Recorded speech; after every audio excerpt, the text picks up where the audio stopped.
Hey, everybody, we are That Internet Friends, episode 25, talking Ferret Con with Tom. And here he is. Hello, everybody. Ivan is going to be a little bit late, but he is going to appear. He's just waiting for his pal to arrive, who's going to make a breakfast. Maybe as late as like half. I am only hearing of 1/3 of your words. 1/3 of my words. Uh-oh. Hmm. Obviously, the most wise and insightful ones, you know. Yes. Hmm. Okay. Well, let's start off better- with you. I will talk very slowly. Maybe It's it'll better. catch everything. I can Oh, hear good. all your words now. All the Sometimes words. my mind goes too fast, and sometimes it has weird random pauses, and I don't know why. That's fair enough. Fair enough. Okay. Yeah, so this is Tom. How do you introduce yourself normally? Don't know. Hello, I'm Tom. Sorry. Sorry. Would you like biscuits? Can I introduce you to food? Come play this game. It depends on the context. Depends on who I'm trying to get something out of. Yeah. So my name is Tom, and yeah, you were asking. So you were saying in terms of from a kind of wargaming history perspective. I think you were asking before. Yeah, absolutely. Please give us your origin story, as we like to call it, your hobby origin story. Oh, very dull. So I started wargaming. I developed interest in gaming somewhere in possibly the late 90s, I think.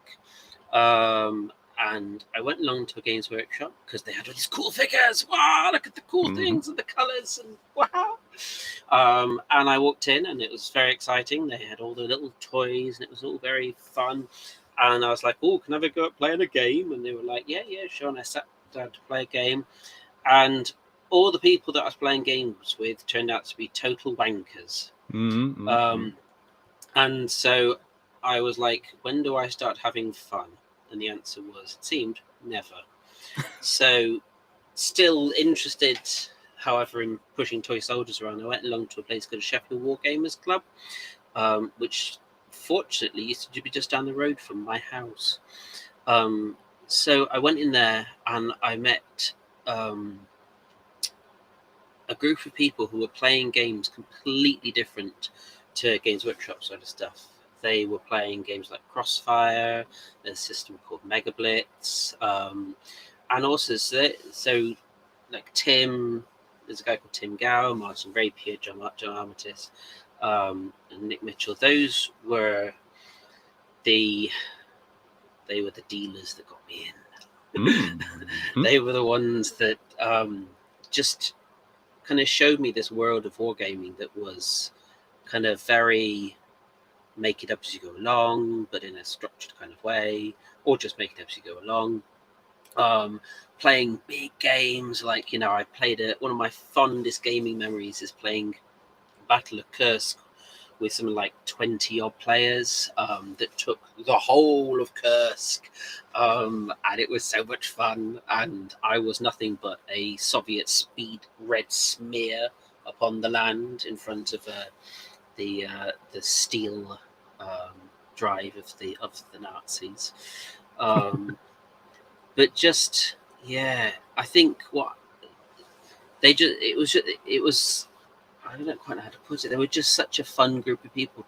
They are such a fun group of people to play games with. That they just, and like I said, they showed off this very different experience of wargaming that was, or miniature games, that was much more kind of, I don't know, Blue Peter, if that reference means anything to you, in terms of using Blue Peter. Okay, so it's a TV show in the UK where they kind of make things out of junk and cobble it together with bits of sticky back plastic and I'm going to take the contents of my recycle bin and boom, there's Tracy Island. And just a really joyful way of kind of taking apart games and kind of distilling it down and have very much accessible, you don't need to spend hundreds of quid on loads of figures. You can rock up with some bits of card that have got, Fusilier written on it, and whack it on the table and start telling games with people. That was my first Razorback. Was just a piece of card. Chef's kiss. Yep. Chef's kiss. Beautiful, beautiful. I recently found however, I did recently find, which made me very happy, a cardboard gargant. Oh yeah, classic. Which, having recently got my copy of Chris McDowell's Mac, which I'm totally happy to share it out with. Beautiful rule set. Go buy it now. No commission goes to me, but definitely worth going to. This makes me joyful. Rah! Yeah. Anyway, sorry. So, just games like that made me very happy. Okay, so the club you were mentioning, Mm-hmm. you've been with them for quite a long time then. No, so I was there for quite a long time until I went off to university, where the wargaming side dried up, but then I played a lot of roleplay games. Quite a bit of D&D 3.5, but it clunks. Oh god, it's so much math. It hurts my brain. I like the idea, but no rules, no maths, please. It hurts. But instead, there's a game called Horror Rules, which nobody seems to have heard of. But the idea is that you're like characters in a horror movie, and your mortality, you're gonna die. Yeah, Just right. your character sheet starts. It has an A4 piece of paper and 2 characters on it, with the expectation at least one of them will die a horrible, horrible death. And I think that just made for some really joyful. I have very fond memories of telling these stories with some friends of mine, where what were they called? They had like kind of like a squad. I think it's something like the Canaries or something like that. The story being that they were just like catapulted to whichever land Tom made up on the fly, and they would go on this adventure, and anywhere between some, none, but usually all of them would die, and in wonderfully gruesome ways. And sometimes, I'm going to roll the dice, and then, an artillery shell has landed on your head, and mate, just roll a new character. So it was, that was good fun. So I did that at university during most of that, but then also lots of board games. Lots, just like, because I had my student grant, and what would you spend that on? Food? Yeah. No, games, lots of games, big games. And obviously at universities you can play all the games because you have all the time, because where else should you be? So I nearly failed my degree. Oh no. Because I spent lots of time playing roleplay games and board games, and losing my life to Rome Total War. Oh yes. And just joyful times. There was a lot of casualties back then. I remember that. Absolutely. Just throw more into the meat grinder. Yeah. And then sort of came back to university, then went off to university again for a different course, and again just doing kind of much the same thing, some bit of online stuff, but not very much. A bit of a desert time for gaming wise. Sad face. Mm-hmm. But then since coming back to Sheffield, it's just been really positive. I've been able to reconnect with the degenerates, Tim and that lot, who got me into this damnable hobby, and are the reason why I'm currently surrounded by, you can only see some of it, believe me, it's many years worth of poor life choices and poor self-restraint surrounding me. And just be able to reconnect with people like that, and then properly finding online roleplay games and miniature games and other fun times. Oh my. Perfect. Is that sufficient? That's a pretty good origin story right there. Yeah. Okay. What leads you to today? I'm just gonna check in with the chat because we've been ignoring them. So Hi, mostly chat. it's just the peanut gallery here. We got Noised, first one in, of course. Loyal fan Noised even skipped making his delicious Italian food to get pizza, which is probably still superior to everything we get. Absolutely Delicious Italian pizza. And he also mentioned that my audio was just particularly bad for everyone in the beginning of the show, so it just was a connection issue at the point. Yeah, Baron Hambut is here, waiting to see if he gets banned for good this time. I feel he should. Yeah, well, just for reasons. it's always the debate. Whenever we see Hambut's name, we think maybe this is the time. We're not sure. And he was eating Well, his British pizza, which is probably nowhere near the quality of Italian pizza. no, it'll be superior. It could be sprinkled with tea. Yeah, that's right. That's right. Tea and disappointment. Yep. That's our favourite flavour tea pizza. Yeah. Then we got Tom here, of course. Tom Kennish, Psychic Hazard, other Tom. We will call him in this show. He's Welsh Tom. Oh, Welsh Tom. There we go. The Adventurer. He always makes those nice pictures. And yes, that's it. Everyone's wondering why Ivan has such short hair now and lack of beard. Because I have just been off doing things with my long helmet on, and I had to shave my head, so then I can go reading. Yeah, that's right. I assume that's how Ivan sounds. Ivan's very naturalized. He's very... if you don't know what a Dane sounds like, I think you could be very easily fooled that he is just American. That's much less funny, though. It is. The Danes have the least funny accents, unless you're Scandinavian, and then they have the funniest accents. They do. Especially to the Swedes, who love to make fun of Danish accents. I watched some really fun Scandinavian stand-up. This guy was basically just taking the piss out of I think he was Norwegian, and he was just taking the piss out of all the other Scandinavian countries, including Norway. And it was really fun, both to kind of hear the humour and hear the kind of the inter-Scandinavian piss taking. Yep. I appreciated it very much, and the fact that the whole thing was done in English, except for yes, Ivan is Australian. Tom. Yeah, Welsh Tom, for sure. Yeah. He is now. Yes. So there we go. But yeah, very good. I will find it and I will put it on Discord because the stand-up amused me. Perfect. Nice. What were we going to talk about next? So we started off with the origin story. We got that done. And Mighty Dull it was too. Yeah. This is the part of the show, I think, that we will make a little separate clip on. So you can start off talking about Ferret Con now. Why you started it up, or who else started it up with you. I imagine it wasn't just a one-man show. But we're going to find out exactly what happened and why you do it. Why are you continuing to do it? Mainly just so I can take the piss out of the Americans. Obviously.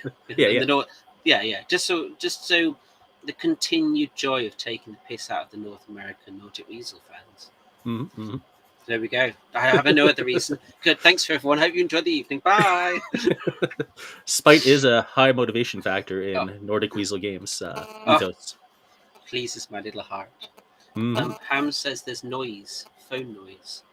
Yeah, it's a bit of a internet connection for you kind of noise, which happens unfortunately sometimes. Typically to do with the wired connections, but it's going to be okay.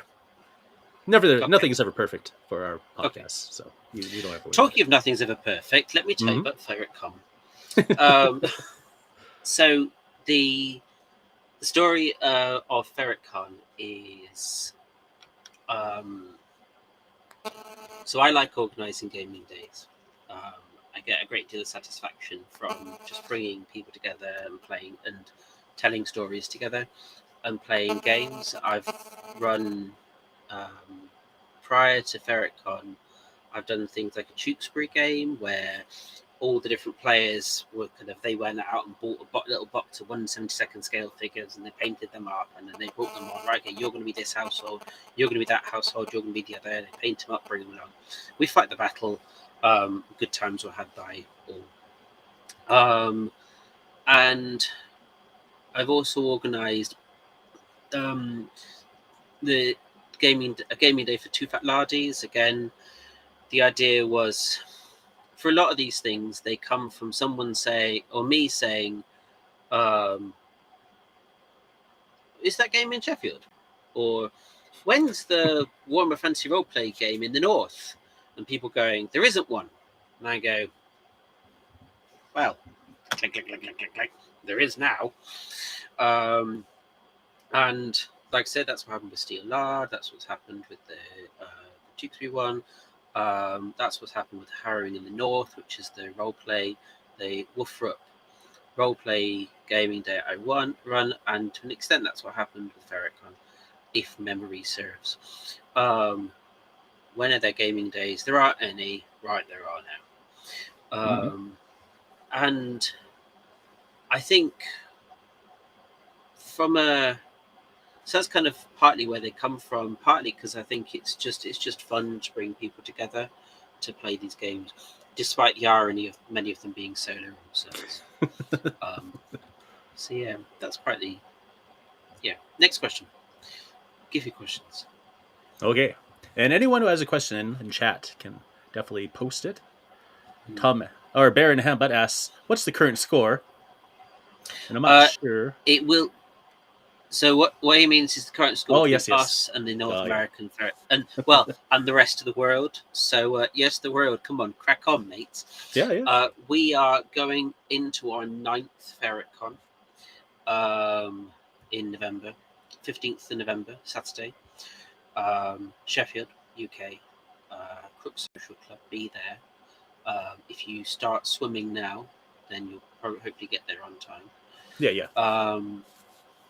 Yeah, crack on. So yeah, we're going into 9-0 or 0.5. Once a couple of the Americans had like a kind of 2-person Ferret Con day. We're being generous. 0.5. So 9, 0.5. You know, yeah. But I think so that was kind of a big part of what I wanted from the day. But the other thing as well that's also very important to me is some of the other things are, one, I want to promote indie rule sets. I think in part this stems from, like I said, the origin story of where my gaming. I came from a background of playing kind of mostly less well-known or non-commercial games, and I think it's very important to me, the idea of being able to showcase, to give indie designers, indie artists, indie people just that platform in which to be able to show off their pride and joy. Because the amount of time and effort and passion that goes into these bits of work, it's just it makes me sad that they're not as celebrated as they could or should be.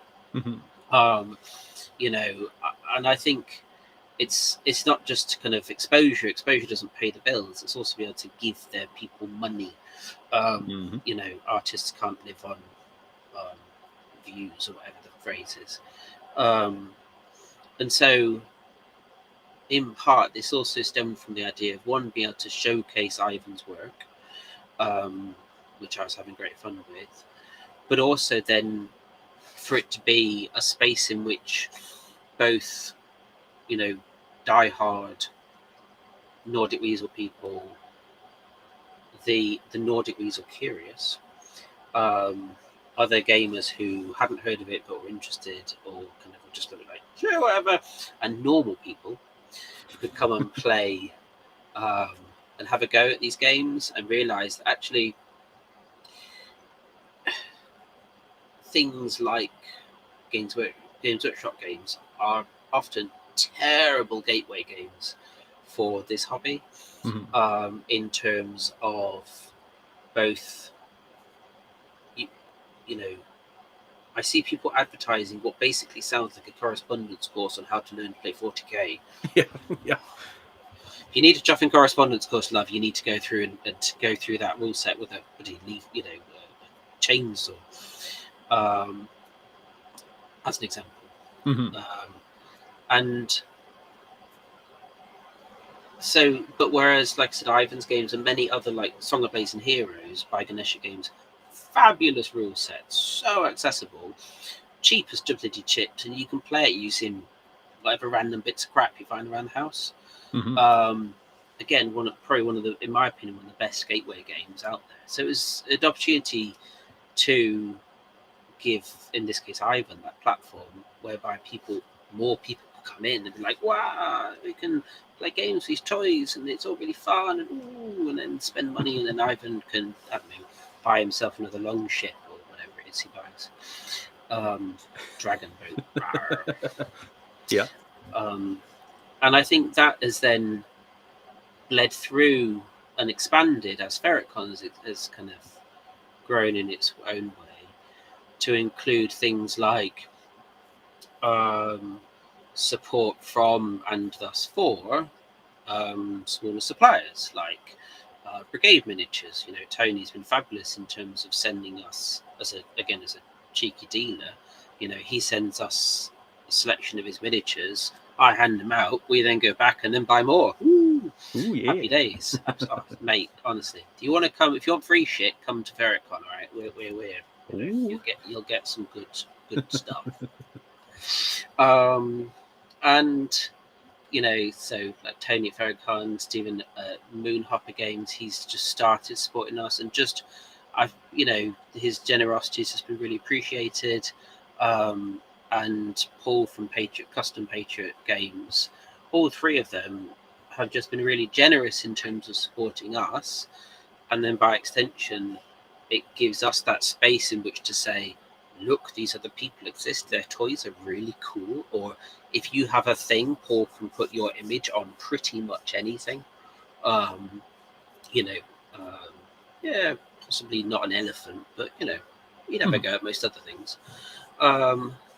And so another gaming day that I run is Harrowing in the North, which is a kind of dark fantasy themed roleplay day, because I was told that there was no Warhammer Fantasy roleplay day in the North. Oh gosh, just London, bloody London, getting all the chuff and fun, bastards. And so it was so, but in that space, Wolfrup is the headline act. But again, it becomes a space in which to showcase more indie games. So not only did we have things like Knave Second Edition, which is a very good rule set, but also I'd reached out to a couple of like indie designers who are, really quite small in, tiny little, in the role play ocean by comparison. But for me, it was really nice to be able to say, I will give you money, and in return, can I print off a load of your print and play games and hand them out for free? And they were very excited, and so was I. Nice. So yeah, it was really nice to be able to then again just share that with people, to say, look, these people exist. Look at the passion that they put into these things, the time, the effort. The art's really cool, and this one involves pirates. Yar. Yar. What's not to like? So yeah, those are kind of some of the main motivators of why I set up Ferret Con and Harry in the North, and whatever silly idea takes me next. But I think the other thing that I think it's also key to the fact that we're on our going into our 9th to 0.5, just to make that, drop that salt in the wound, is that we would not be on this number, or we would not be on our 9th were it not for the people who support, encourage, and kind of support and encourage me to do these things. So there's kind of like a group of, Ham, you've mentioned, Boris, Tom, Dex, and Sid, what's known as Owen. If it weren't for, I can be the nutter going, I've got an idea, woo, and kind of get the ball rolling, but I need those lunatics behind me. To kind of be like, yes, idiot, go, idiot, go do the thing, idiot. And idiot will go do the thing, and I just need, and having those people that I can rely on, and Twisted Moon for Harrowing, were it not for those sorts of people who kind of, they're the backup, I'm at the head of the battering ram, about to bash my head into the door again and again, 9 times. They're the ones kind of using me as the battering ram. This metaphor is really going places, but I hope you understand what the hell I'm gibbering on about. And I think were it not for them, these events wouldn't happen. Because recently, for example, there's been all sorts of things going off in my personal life, and recently I was getting to the point where I was a bit like, I don't think I have the brain space to do this anymore. And their response was something along the lines of, yes, you do, fool, crack on. Okay. Just keep going. Yeah. So back to the kind of battering ram metaphor we go. We do have a couple of questions. One has come from Baron Hamlet, of course. Okay. But we're going to save his question because we're going to kind of cover it in the... I've run out of steam. Yeah, we're going to... I'm going to drink more orangello. Oh, yes. Yeah. Stay hydrated. That's the most important thing. It's so nice! So, Baron Hamlet's question will be covered in a little bit, I think. Hi, Ham. This is your fault. Yeah. And then... except for his other question, which is very good. I'm going to put it on the screen right now. Any advice for anyone who might be thinking of starting a little indie con? What's the biggest lesson learned?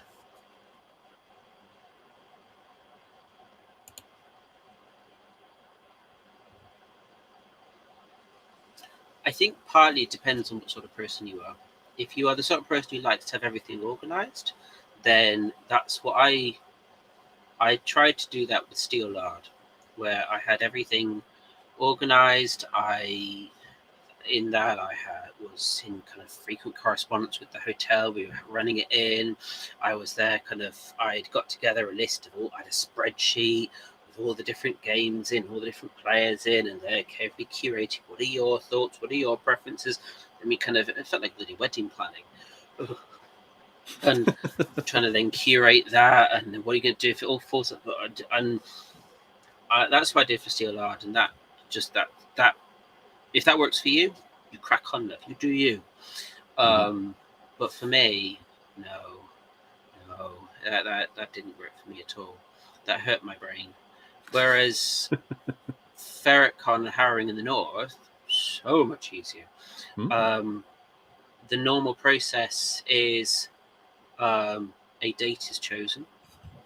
I have a good relationship with Morris from the Crook Social Club, who's been so accommodating to having these events on.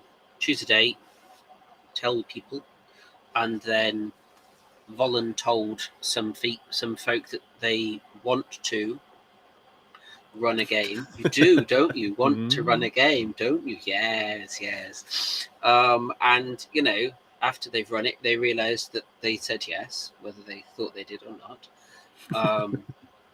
And so it becomes less of a kind of sit-down formal gaming event in the Steel Lard format, and much more kind of like a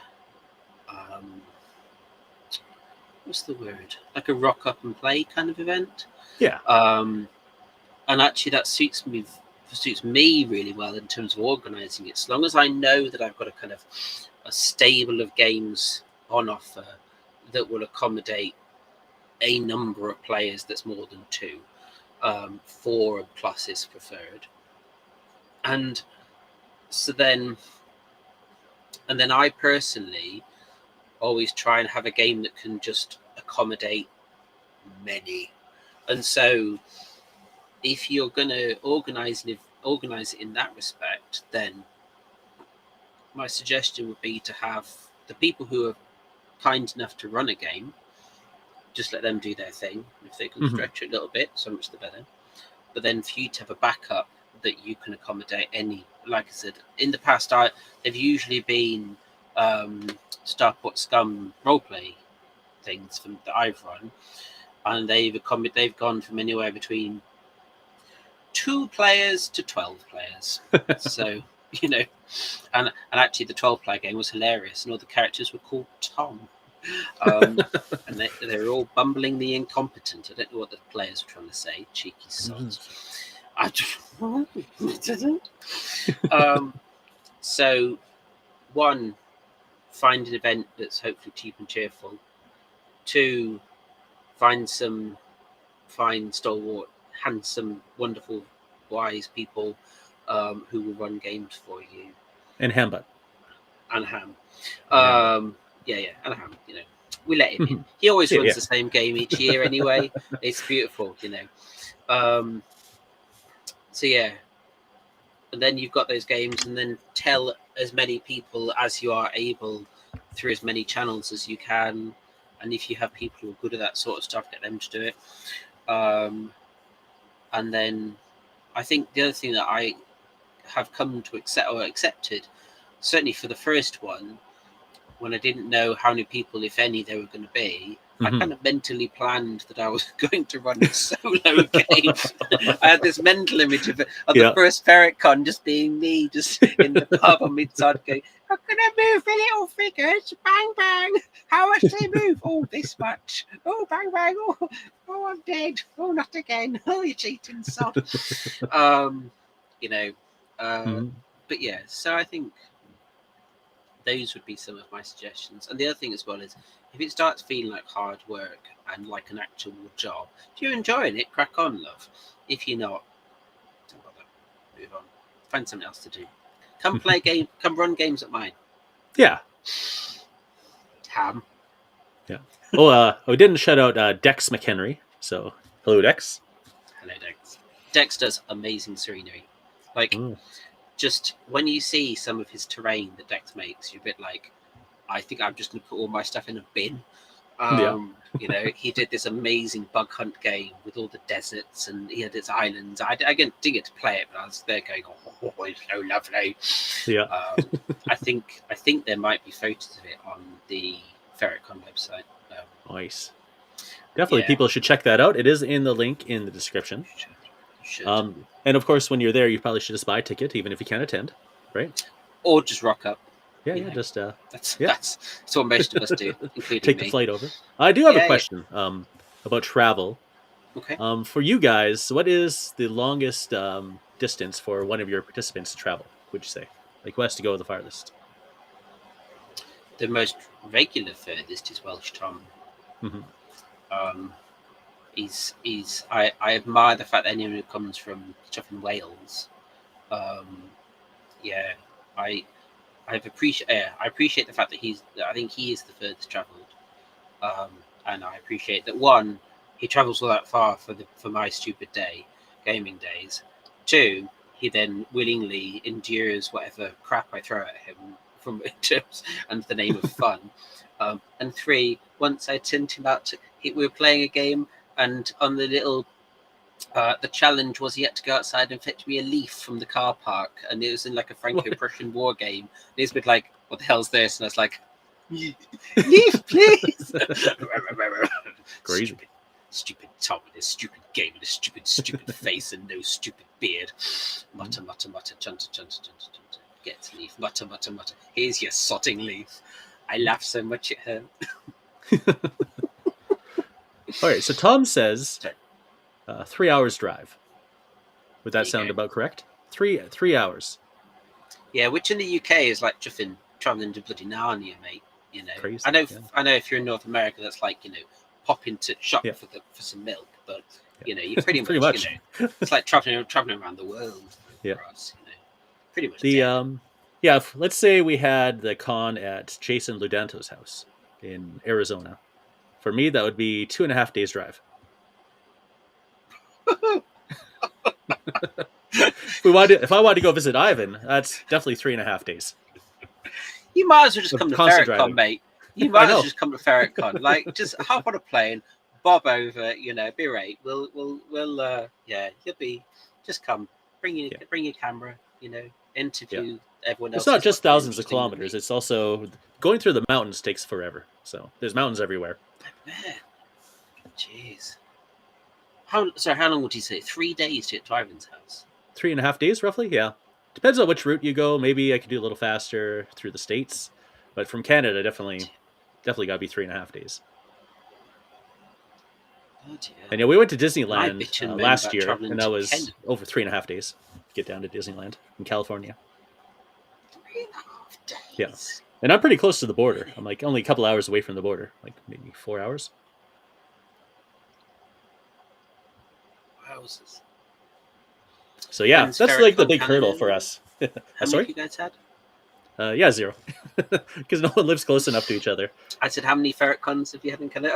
Oh, okay. Yeah. If Oh, if it ever did it's happen not though, trying hard enough. what are the franchising opportunities for Ferret Con? And does that come with support when we fly over? Lucrative. Yes. Yes, Yeah. definitely. Um, I mean, I am quite happy to, if anyone does want to organise a Ferret Con, I'm quite happy to help in my own, you know, bumbling way. Um, and yeah, I think there's just so many fun ways that you can watch it grow. And I think in terms of we're going to have merchandise soon because it's because Paul from Patriot Games has got his big printers and he's a bit like, oh, I could put them logos on any old things, Nice. We have mugs for Harrowing in the North. We have mugs and coasters and dice mats and wire. Nice. So yeah, I think it's about being able to have those friendly conversations with people. So as you put them together, then yeah, you can then see how they grow. That's quite fun. Mm-hmm. Groovy. So I'm gonna go into our big old questionnaire now to get that really targeted, hard-hitting question and answer period going. Hang on, I So need more alcohol. yeah, that's right. So the first topic is going to be on the event's mission and audience. So the website describes Ferret Okay. Con as a safe space for silly people to play silly games. Could you elaborate on this philosophy and what Yep. makes the event particularly welcoming for new or novice miniature gamers and older children? Yes. Yes. Um, as I said before, the key thing that I'm one of the key things I wanted to do from this event is make it a gateway place for people who are miniature games curious. Um, I want, and so it's me trying to communicate to someone who doesn't know what the hell this is, or whose preconception is lots of people with their great big rule books and they've got to check all the particular rules, and that's kind of the voice my wife uses to mock anyone who plays miniature games, Oh including yes, her yes. husband. And so it's trying to both all that language is very much trying to break down this idea that miniature wargaming has to be rules heavy, expensive, clunky, um, and just a ball ache to get into. Um, and so, both in terms of the yes, both in terms of the language in there, and then the actual day itself, the vibe is hopefully, um, you know, just people who are going to be smiley and friendly with each other, which, as far as I'm aware, they are. There's always lots of food because food. You won't find a gaming day you'll be as well fed as other than Ferret Con. And so again, that way, and also just that kind of no pressure idea. Hopefully, it's conveyed. You can tell me as an external reader. Hopefully, people will be able to read that language. They'll be able to see the pictures. They'll be able to see the food. It will hopefully convey that message of it is a space in which even normal people can come in and kind of give this thing a go. Okay, yeah. Um, and, if they like it, great, come back. If they don't, well, they've hopefully had a fairly, fun experience of it and will at least have left with a smile on their face. I find I go to part of the reason I run these events, I laugh so much it hurts at all of them, which is currently cheaper than therapy. And I want other people to have that experience. I want other people to hopefully they feel welcomed, and they get to have a very silly giggle, and they get to push toy soldiers around and play on Dex's beautiful terrain, and play Ham's annual game, and yeah, play whatever game Sid has been volunteered to run, and that they will all of those will feel welcome. They will feel welcome to all of those. They will hopefully be able to have fun at all of those and come away with silly stories with silly people. Because again, it's a very low pressure gaming day. You don't have to sign up and be there at this particular time, and you're locked into these decisions. You can just some of the people who've come in the past, they just rock up at 1 o'clock in the afternoon with their kids, and we felt like, oh yeah, come on, yeah. Or, do you want to shoot your dad with lasers, or do you want to shoot your dad with bows? Oh, I want to stab with a sword. All right, love, you go play that game. Yeah, thank you. That sort of thing. So that's it. Hopefully that answers your question. That's where that ethos comes from. That's where that hopefully gaming day design comes from. Okay, so you say then that kind of your open front to things really brings a lot of people in and keeps them there, sort of thing. So people will walk in, have their fun. Do they usually stick around, or do they usually just kind of like wandered off after the game? The game itself. So we have one game in the morning, one game in the afternoon. Nearly everyone stays for the whole day unless they've got family commitments or something like that. We had talked about having like a social afterwards, but I think particularly if you've got 3 hours to travel back to Wales or other desolate places like the other side of the Pennines, then I think most people then need to get home. So I think it's something that we have wanted to have, but it hasn't happened. But there's a lot of socialising that goes on throughout the day. A lot of the games last for varying amounts of time. Some are very kind of bam, bam, bam, bam, bam. So there's that talking, chatting points throughout.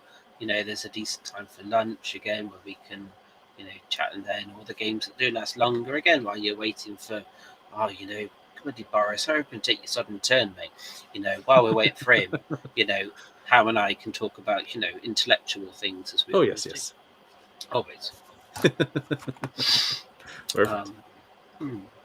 Yeah, I think that covers it quite nicely. Yay. Ferret Con focuses on a curated experience of games from Nordic Weasel Games. Why did you choose to center the convention around this publisher's work? And what is it about these games that fits the fun and silly aim of the con? Well, why this publisher? It's good that he isn't here to listen to this, honestly. Yeah, honestly. His head would grow so big. Yeah, honestly. It's more out of pity, It's I put this down to charity work for him. Yeah. I can't remember, but I think it was... Well, as I said, I think the reason why it started was probably because I said, is there a gaming day of Nordic Weasel stuff anywhere? And they said no, and I said, okay, well, there is now, or words to that effect. And so why Nordic Weasel? Well, I think just because it was here, because I was on the Discord where the conversations were happening. They seemed like a friendly group of people. They turned out to be a friendly group of people. And then also I think because Ivan's rule sets are, he's an indie publisher. Like I said earlier on, that promoting indie designers to say, look at what these very creative, clever people can do, and Ivan as well. I want to showcase them. I want to say, look at what these people can do. It's really cool. You should play their games. Give them money because they need your money. And so that's that was a big part of it. And I think also because, you know, he has such a stable of such a variety of games, variety of settings, you know, a variety of systems, that there's, you know, there's something for everyone. And so again, that's the other nice thing about it, is that fun can then be had from all of them. So if you like this sort of system, well, you could, or if this is your bag, then you can play this system. And so in terms of the fun and the silly side, well, the silliness, as I said, comes from the atmosphere of the gaming day. It comes from how the people all interact, how there's always chatting and usually, you know, joking and piss taking, and, you know, but in a friendly way kind of going on. You know, there's just silly stories, and again, a lot of his rules seem to be lean towards creating those opportunities for that kind of the silliness, or that kind of, you know, the fun of, oh, you know, I'm going to throw all my men into battle because why not? And so I think that's those two things then worked quite well, because the fun and the silliness worked well with the rules, and it was the indie pro show. All worked well. Happy days. And was it Starport Scum, the first one that you and the one that you usually run? Yes. So Starport Scum is the game that I've traditionally run. I'll be honest, and this is going to be a revelation for nobody. It's mainly because it requires me to do no prep at all, and to have, at best, a tenuous grasp of the rules. I know it's astonishment for anyone who knows me, but I have been known to forget rules from a one-page rule system. So Yeah. That's the level I'm working on, mate. Yeah. I need all the help I can get. I've been playing Mordheim since its inception, and I Mm, still do not know all the rules of that game. I know. No, indeed. I just forget. Absolutely. Yeah. Yeah, they just fall out my brain. Yep. I don't know where they go. Yep. And so, but the thing I like about Starport, that one, as a system, is that it's very flexible. It's very, it lends itself to, again, that kind of silly unfolding of the story. And I think the way I like to run roleplay games is, because I treat it as a roleplay game, is very much that kind of, particularly for those days where I don't know who I'm going to get, what their knowledge of gaming is, if any, you know, what they're comfortable with, anything like that. Then the thing I like about the system, and then how I like to run games, is to kind of, like I said, make it up as you go along, basically, and bounce off the players' ideas. So the story that's often told is, I had this great, you know, I did at one time I'd written plot. I know, it's astonishing. And I sat down with my plot and my notes, and I got it out, and I was there. Ooh, look at me, I'm all prepared for once in my life. And then one of the players said, I folded out, I found this GM screen for a completely different game. And I folded it out, and then one of them said, oh, are we going to that place? I hope we're not. And I went, you are now, fool. And what then followed was probably, again, one of the funniest things I've had, where all of the players were administrative workers in an office. And they were, so we had a thrilling chase scene in which they had two trolley trams that just went along at about this speed. And however, the way we were describing it, they were like leaping off with one step off, you know, using kind of really kind of like, and they were jumping up, no, come on. And then they were chasing these Baddens, and they got to the Baddens. They had to go on a ship to this. It's like a kind of, I don't know, tropical island kind of picture that they'd got. No, I I can't easily get in without standing up and showing you my bum, which I won't do for public decency's sake. I am wearing trousers. He quickly adds, "I am wearing trousers. Let's see." It is optional. You didn't tell me that. Anyway, so they got to the they're all chasing on this trolley tram that was traveling at this blistering speed of about this much. Oh my gosh, it was so exciting. How could we cope with this fun? And they got to the queue, they got to the boat, the boat, they're all going to get on with the bad uns, and they all then joined the queue. And they very slowly got on the boat, one by one.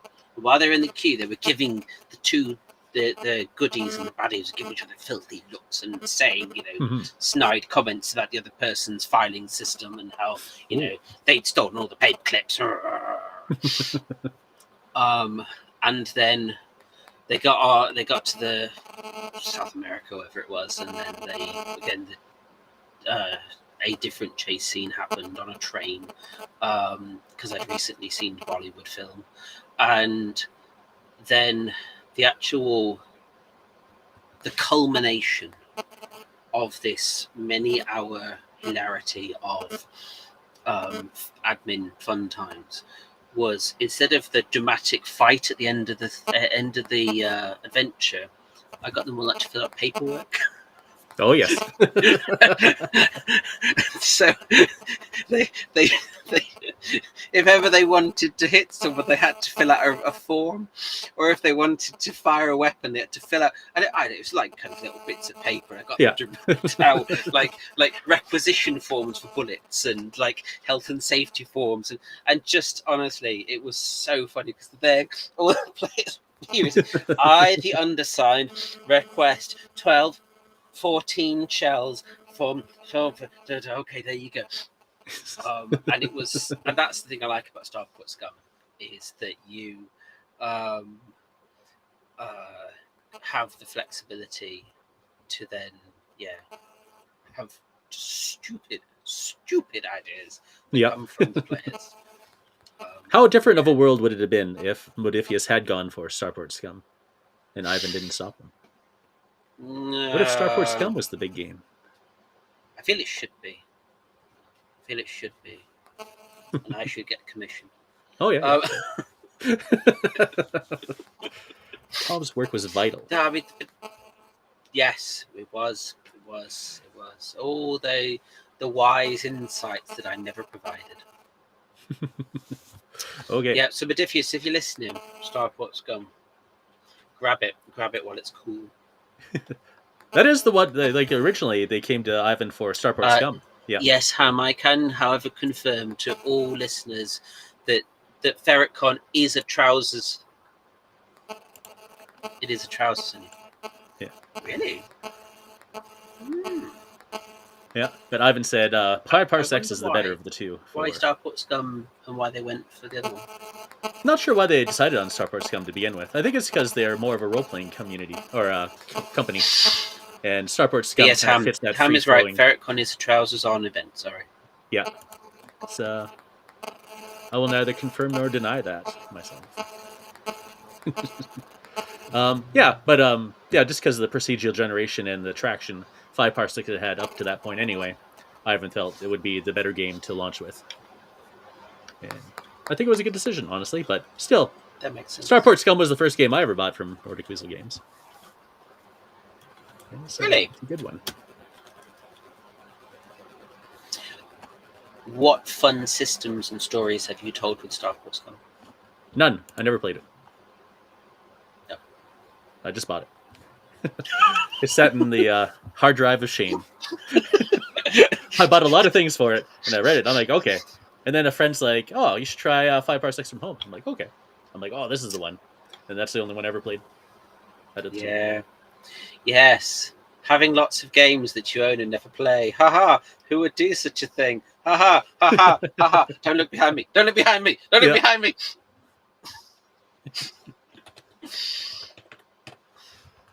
Okay, so we're going to go on to the next round of questions on logistics and future. The cost is quite reasonable at £10, with children free How did the sponsorships from companies like Brigade Models, Patriot Games, and Moonhopper help you keep the event so accessible? Um, Funnily enough, not that long ago, Ferret Con was only a fiver. Um, so um, the sponsors don't give us money towards the event. They tend to give me free stuff Mhm. and a discount code, um, or stuff that I can sell and then give them back. Money for costs and Okay, things like that. like a commission. Yeah, kind of thing. So like Patriot Games, they produced us some very lovely um, merchandise stuff, and they get half of it to cover their costs, and we get half to then spend on cool things. Um, the One of the biggest saving things that we have is that Morris at the social club has been very generous in terms of um, he in terms of how much he charges us for the room, hire the room. Mhm. Um, and I think the decision was made to make it a tenner because then that kind of gives us a bit of a war chest with the idea that you know the money for that comes out for the food, for example.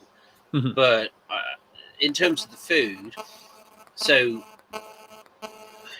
a lot of gaming days you go to will just have tea and biscuits, which is fine. Mhm. But I think I wasn't satisfied with that because what if you can't? Quite a few people are diabetic. Well, you can't then have biscuits. That Mhm. rules them out. Quite a few people don't like sweet stuff, so that then rules them out. Some people are trying to be healthy and make healthier choices. So I eat all the grapes. Um, and so I think my food budget is probably, you know, will be bigger than other events. Okay. But if you come and see, you'll see there's a spread that kind of encompasses, something, I hope, for everyone. Because I think as soon as you have food and tea and coffee and hot chocolate and decaf coffee and all that sort of stuff, food helps to break those relationships down. It gives you a kind of a good place you can chat. You know, um, some people have to be a bit mindful of their blood sugars, and in Mhm. terms of when they start, if they get hangry, like Yeah. so. I don't think that's something that I would necessarily want to curb because it's that kind of feeling of making people feel welcomed.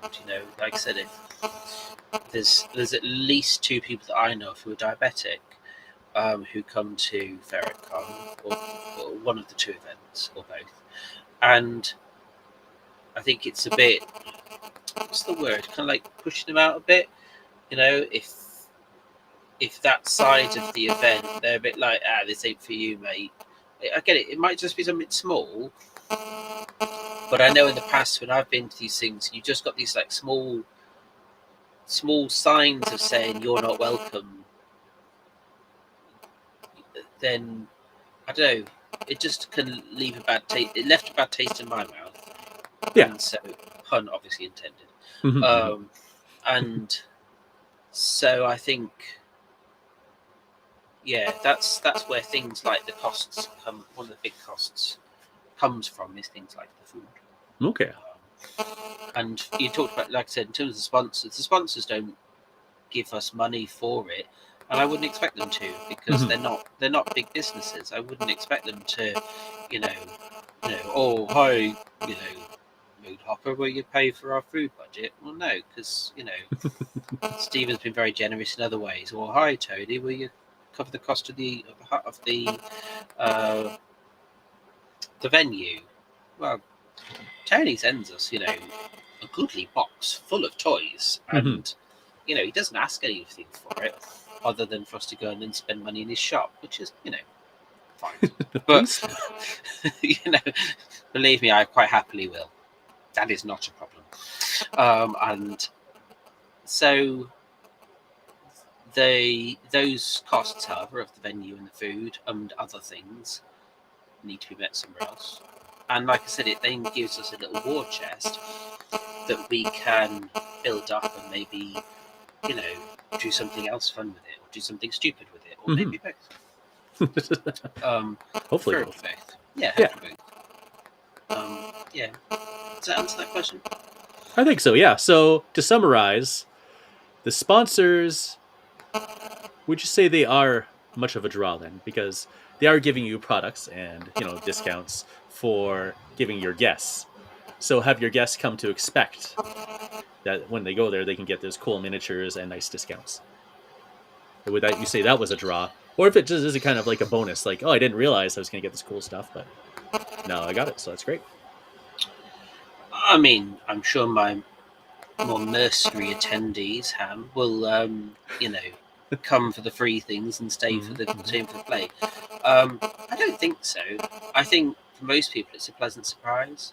Okay. And like I said, from my perspective, a big part of it is I like being able to. I'm incredibly appreciative that these companies will do these things. Incredibly appreciative, and I think the other side of that is that I'm very keen to show off these companies to other people to say, look, Brigade exists and they do some freaking cool figures. Like some of their 6mm stuff is ace with bells on, or like I said, Paul Patriot will print anything. So I think that's, for me, that's how I perceive that relationship between us and the sponsors. For the attendees, I like the fact that I can give people cool things. Okay. Because I like cool free things. Oh yes, absolutely. So yeah, like coming to a con and getting free stuff is kind of beautiful, and then they also get a buffet. That's amazing, honestly. Pretty darn amazing. If you go away hungry from Ferret Con, you tell Mason doing it wrong. Yeah, that's only £10, which roughly works out to like $20 Canadian for us. And that's pretty darn cheap, honestly.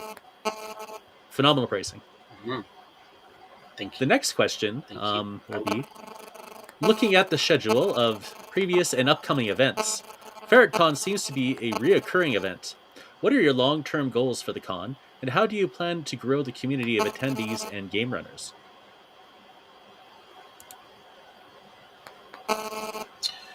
Ooh. I'm going to try and take those one at a time. Long-term goals. I think, to be honest, just keep having them. Because I like the fact that they exist. Like I said, for me, my only motivation is because I go to them. I laugh so much at Ferrets. There's just such a friendly group of people whose company I really enjoy spending time with. And the fact it's only 3 times a year, part of me, I put it on a few more times, but, you have to stop somewhere. So I think for Ferret Con, I think it's just maintenance. I think it's just keep going, and hopefully the numbers will just keep growing. And should it get to a point where, so we take over like kind of like the bar area in the club. If we're filling that on a kind of semi-regular basis, then probably need to have a bit of a think in terms of what it will look like. I think in terms of attracting people, again, it's just trying to get the word out there that it exists, but also the nature of it, how it might be slightly different to other people's experiences of other perfectly fun gaming days. But that it's aimed at people who are new to miniature games, or want to just experience a different type of game, or like I said, and in terms of increasing the number of game runners, well, I am perhaps a little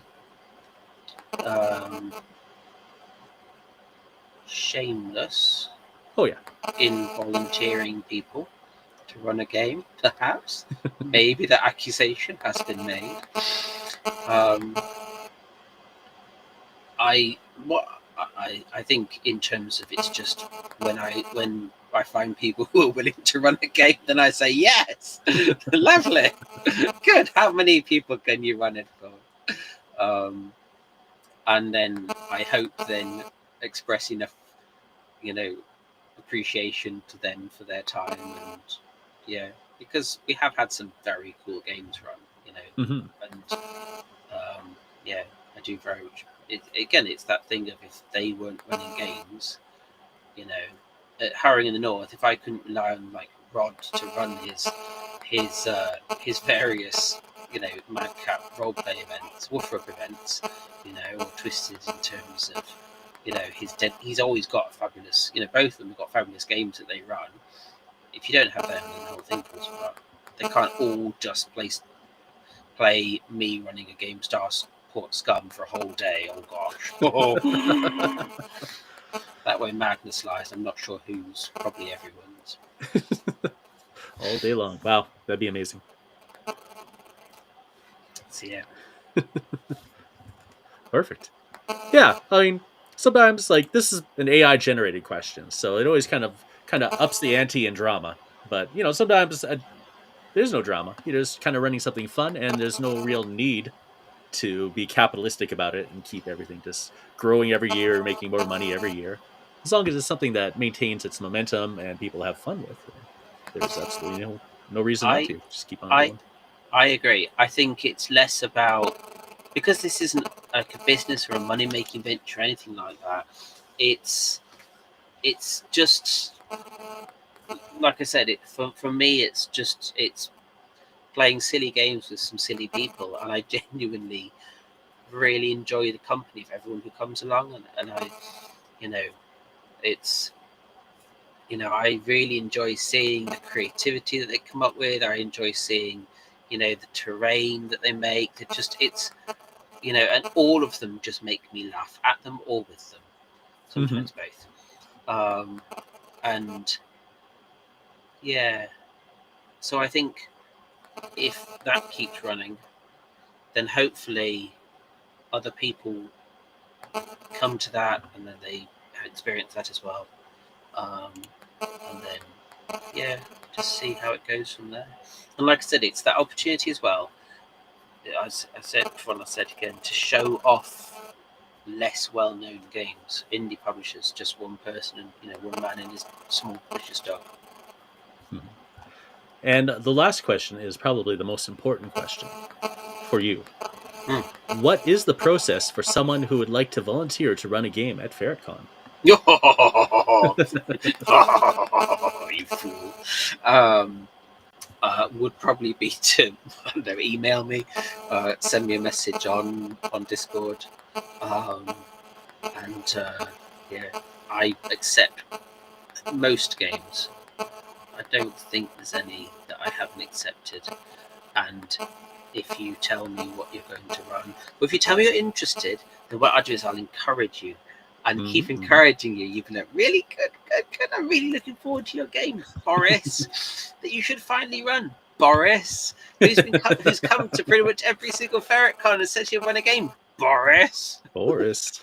So you know, if people like Boris want to run are going to run a game, then yes, please let me know. And if you want to come, just rock up.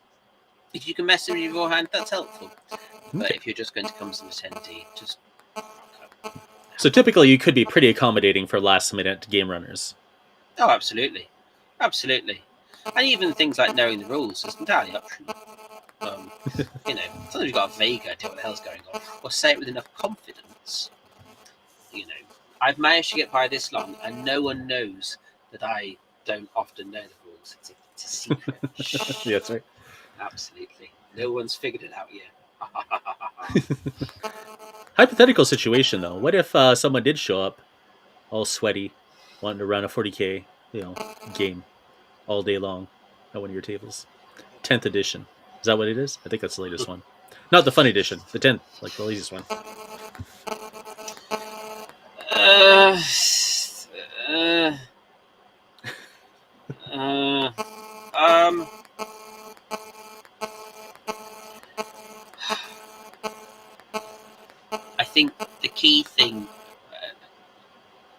would be that they would feel welcomed.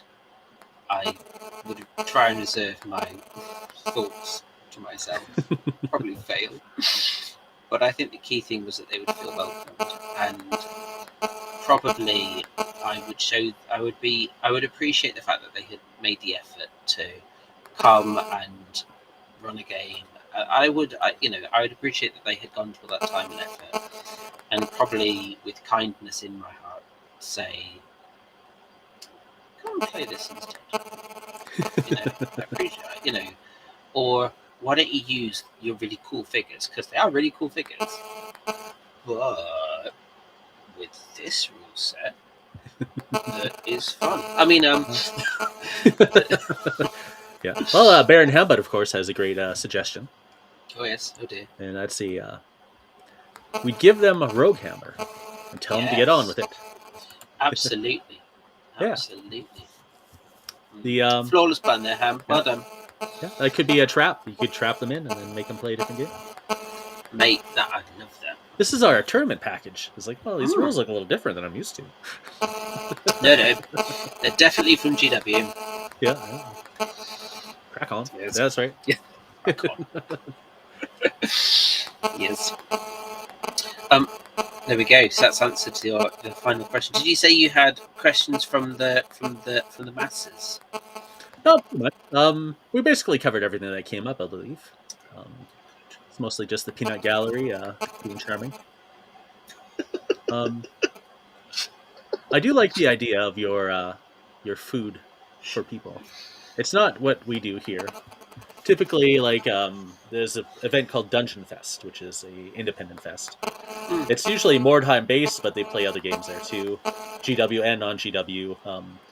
Black Magic Craft comes over and he runs his game too, which I don't remember what it is called off the top of my head. Idols of Torment. There we go. So, but usually you will invite food people to come. So we have food trucks and things like that. So they will show up and feed the people, and they pay the money for it. It's not that kind of. It's very welcoming. I feel what your perspective of making sure everyone's fed and socialized. And I think that's a really nice icebreaker. Mm-hmm. Yeah, I think that's quite key for me. Like, people can go off and get whatever they want for their lunch, but in terms of like snacks and such, that because there's loads of different people who want different things. I think, like you said, that's quite important for me, that people are well fed. And that different tastes are catered for. And Hambut wants us to really talk about the Discord community and how it feeds into Ferret Con. In what way, Ham? What do you mean? Is that where you find your victims? Yes, quite a few of them. I think I mean, for those who don't know, there is a very active Nordic Weasel Discord server, which is a very friendly place indeed, which has a zero dickhead tolerating policy, which then makes it a really nice place to be. And I think a lot of the people who have come to Ferret Con, but not all, have come from there. And I think, again, that's quite a nice space to then talk about these things, joke about these things, remind the world that the UK is 9-0 nearly, if I haven't mentioned that. And yeah, I've engaged with various different wargaming social media type thing, like platforms, and I think that the Nordic Weasel one is by far and away one of the most welcoming and friendly. And I think also that what's nice is, as well, is if you want to praise, grumble, or slake Ivan's rules, he's right there. You can tag him. That's right. You're like, Ivan, your rules are great. Ivan, your rules are shit. And everything in between. And Ivan will take these things into consideration.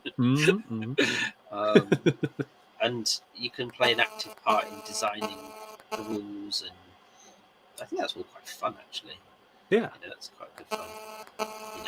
Ivan's there going, I have a harebrained scheme. And everyone in the community goes, yes, do that. Whatever it is, do it now. Or influence him into doing what you want him to do, like Weasel Tech. Absolutely. Take our money. Take our money, you fool. Buy your dragon boats. Yeah. And your horse. Yeah, I've joined some Discord channels that were run by the author of the game, but you almost never see them. It's like, oh, it's kind of weird. That is kind of weird. And I think other ones that are you join and most of the conversation, there is none, just tumbleweed. Yeah, that's right. Yeah, without the author there, it's that's the draw, really. I mean, you want to be able to talk to them about their stuff, and if you're just talking to each other, you can just do that anywhere, really. You just go on Facebook and do it if you want. Wow. Where you can really cut loose. Steady on. Yeah. Yeah, no, I agree. Does that answer your question, Ham, about the silence? Yes. Too easy, Jefficates. Well, we haven't heard from Ivan yet. Even on Discord, I just checked. No message, so I'm not sure if he's going to be able to attend this episode in the long run, unfortunately. But I was glad to have you. It's always better than talking to myself. I agree. I find I get very bored with myself after a while. Like I can't play games against myself because I cheat. That's right. Dirty cheat. Exactly. Then I catch the bastard cheating, and then he denies it, and then we get into an argument, and then so embarrassing.